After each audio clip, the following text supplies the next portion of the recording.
Today, my thought comes from my weekend. Just got back from an awesome weekend doing a marriage conference for my home church in North Alabama. And you know, as I left the weekend, I thought to myself, how many of us will take some time to work on our marriage, to hear from somebody and give us some advice, a tune-up, if you will.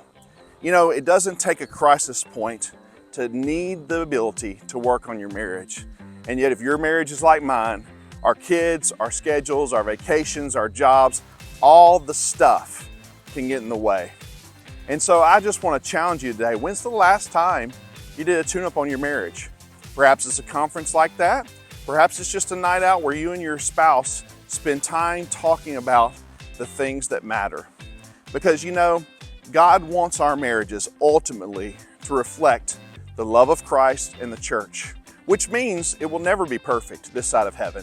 You won't have a perfect relationship. You can let off the pressure, but it does mean that we should be constantly growing, becoming more like Christ, and that our marriages should reflect the gospel to our kids and those around us. So when's the last time you did a checkup, a tune-up? Whether it be a date night that's intentional, a conference, or somewhere in between, we all need to be focused on the right things that matter in our lives. And the reality is, our spouse is one of the most important relationships we have when it comes to the gospel and the reflection of Jesus Christ in our lives. So I'm praying for you. I don't know where you are today. I don't know where a lot of those couples were today, but I'll give you one final example to close out this video. On the way home, Bridget and I and the kids, we had a blowout. Took us to the side of the interstate. As I was reflecting on that, I was so grateful for the Lord because He had prepared a few things along the way for that blowout. For instance, I was so glad that I had learned from my driver's ed teacher how to handle a blowout when I was 16 or 15. He taught me back then, and I remembered it in the moment, on what to do whenever the tire on the left side goes out versus the tire on the right side go out. And that knowledge from back then completely took over to ensure a safe drifting toward the side of the road. Also, when we moved to Georgia, added roadside assistance. So grateful to have roadside assistance for that blowout, so that a man that knows what he's doing can change that tire on the side of a busy interstate.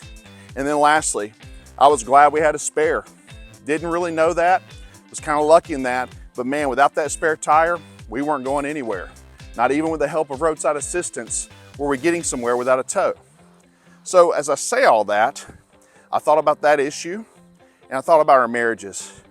How many times when the blowout happens have we done the work to prepare so that we can safely arrive to our destination even when a blowout happens in our marriage? So I'm praying for each and every one of you that you will think about these things and ultimately you will prepare before the crisis point happens, and that God will protect all of us in the days to come, because ultimately it's in His hands. These relationships, these things we care about, they're in His hands. Our responsibility is to seek Him along the way. Have a great day.